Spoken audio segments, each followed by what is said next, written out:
up, guys? Welcome to a Pickup Sports Talk Fantasy Short. I want to talk about Dak Prescott's injury. I know that a lot of fantasy owners have him and they're worried about that. I want to focus on the rest of this Cowboys offense. Specifically, let's start with CeeDee Lamb here. I don't think there's that big of an impact. I mean, the Cowboys were very, very bad for the 3.5 quarters Dak was there. Yeah. And yes, next week I'd rather have Dak Prescott as my quarterback if I'm a CeeDee Lamb owner than Cooper Rush. But I think to say his trade value skyrockets down because Cooper Rush is going to be there is silly.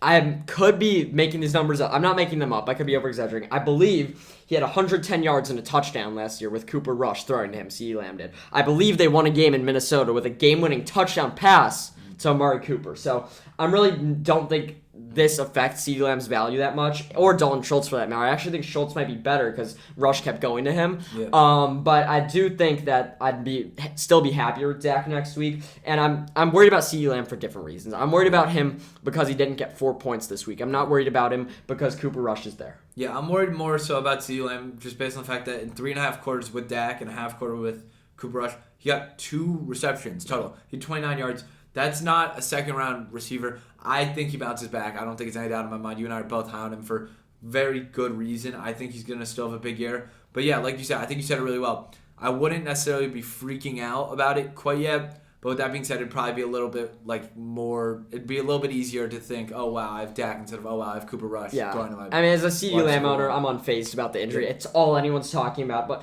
if you're a Dak owner, it's the last thing I want to talk about. His injury does make a difference. Here are some good QB ads. I think it depends on how big your league is. One guy I'd look at, this is completely based on week 1. Carson Wentz, although it wasn't pretty, I think he threw for 4 touchdowns. And he's against Detroit this week. He's got to look out for. Last year, he was pretty consistently good around there. It really just depends on your league and who's available. But there are some guys that are best available. I'd say just if Mac Jones is available, don't pick him up. He's not a good volume guy. Guys that have high value high value offenses are guys to look at. Teams that score a lot of points. Go trade for Kirk Cousins if you can't pick up a guy like Wentz. Otherwise, you're going to have to bite the bullet like a guy like Matt Ryan for a couple weeks.